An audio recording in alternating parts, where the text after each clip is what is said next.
So to log in and set your ports for the Truvision camera system, what you're going to want to do is open up, if you see that they have an Action Tech modem, that's the fiber optic modem from SaskTel.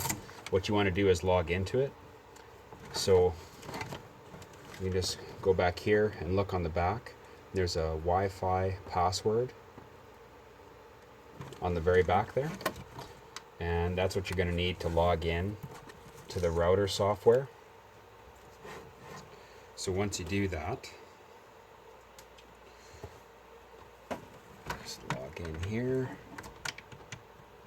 plug in right to the back. Okay, and then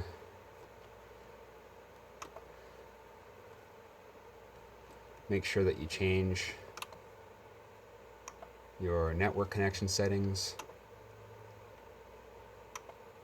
Go to properties, internet protocol. Just obtain automatically, that's easy. The router will just give you an IP address on the network.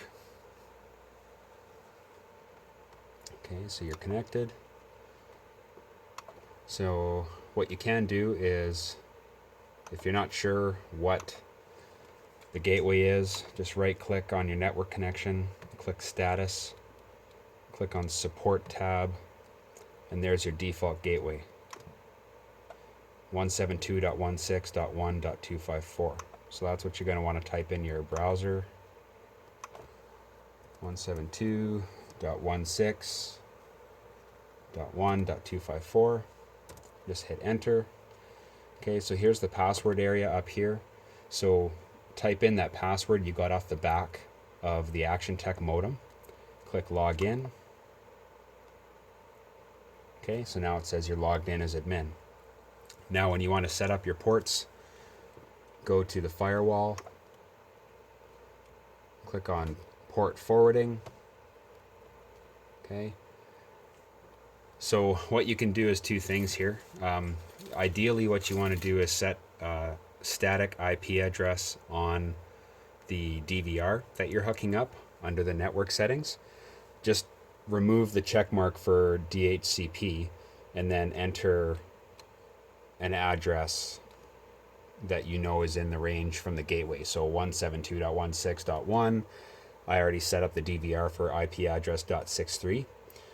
So everything that's already connected to the modem has an IP address. So you look for your IP address .1.163, select it. Okay, and then starting port. So the port settings, I usually change HTTP to 6035 because it's never in conflict. And then I leave the server port for 8000 and then the RTSP port for 554. So if you want to start out, just type in 6035,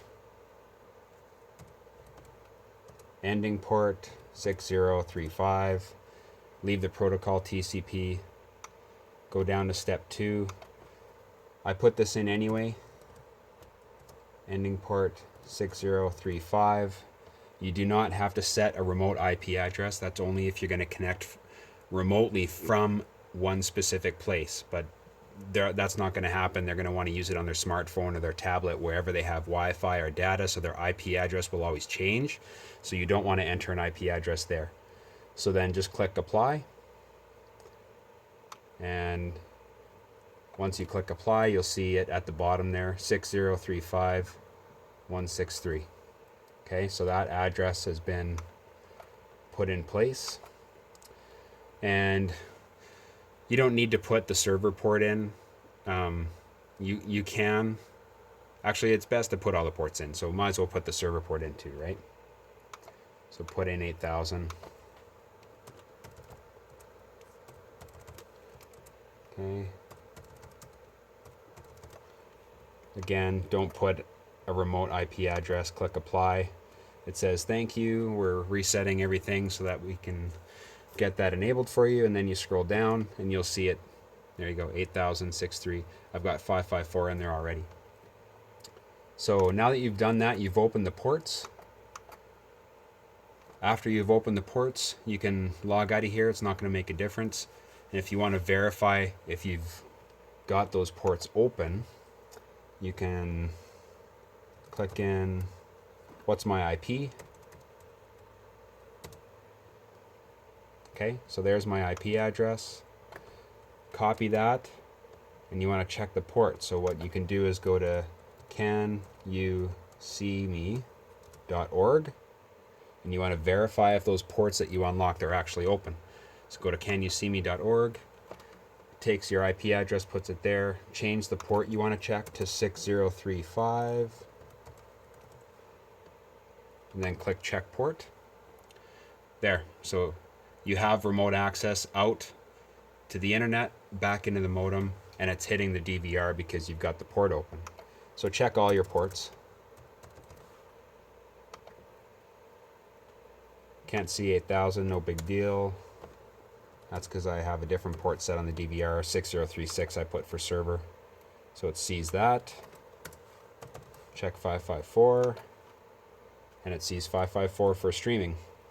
So all your ports are open, you're good to go. All I need to do now is download the app, set up using the remote IP address that you found, 20483 in this case. I'll blank that out because that's someone's IP address. And that's basically it. So once you have that set up, then you can actually log back into the DVR. And I'll show you that in a second here.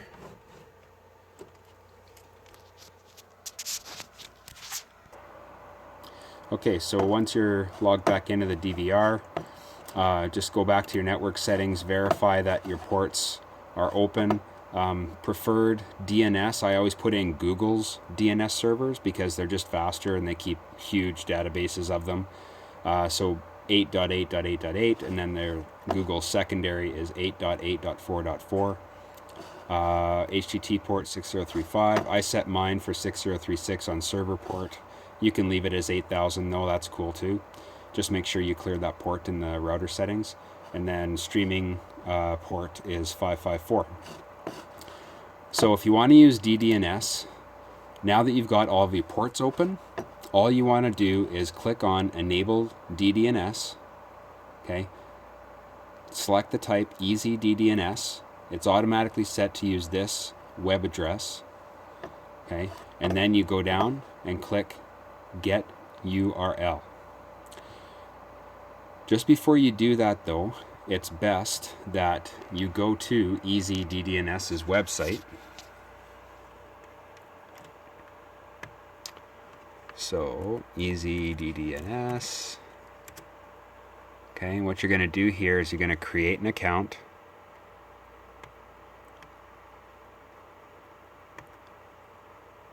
Okay, I've already got one logged in. Okay, so once you create an account, you just create a username and a password. It'll send you an email. And then go to new host name. Okay, and then that's where you can set your host name to put in your DVR. So here, what you can do is put in the name of the place that you want to do. If you want to see what you've registered, you can check it out in there. Pretty easy to do that.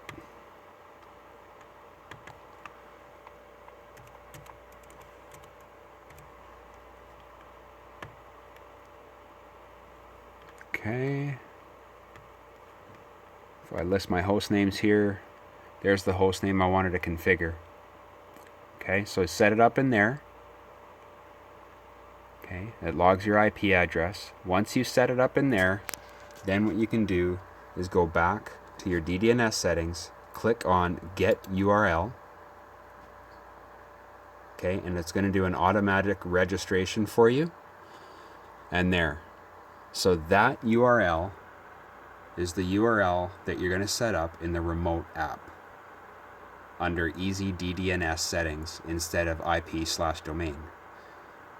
Okay, the reason you want to do that is in case their internet service provider in Saskatoon, Shaw, or SaskTel, or maybe YourLink or whatever, periodically people on residential internet have their IP address changed by the service provider without their knowledge. It doesn't make any difference to their service.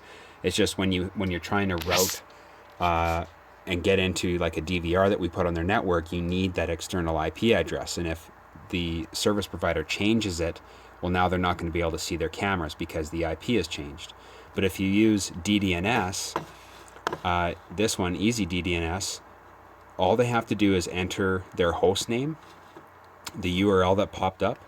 That URL will always point to whatever IP address is being sent from this machine. So now that you have this set up in here, the DVR will send this information periodically to Google's DDNS servers, and Google's DNS server will log the IP information that URL is coming from and then update it. So when you try to access that URL, it hits Google's DNS server, and then Google's DNS says, oh, that IP address actually is now this IP address, so I'll connect you to that one. And then it connects back to here. So it doesn't matter what their IP address is, as long as you have the host name and the proper URL registered with Easy DDNS. Google's DNS server will always update that information and keep a log of it, so it can always direct you back to the DVR that you're trying to access. Anyway, that's how you set up the internet protocol and stuff, and hope it works.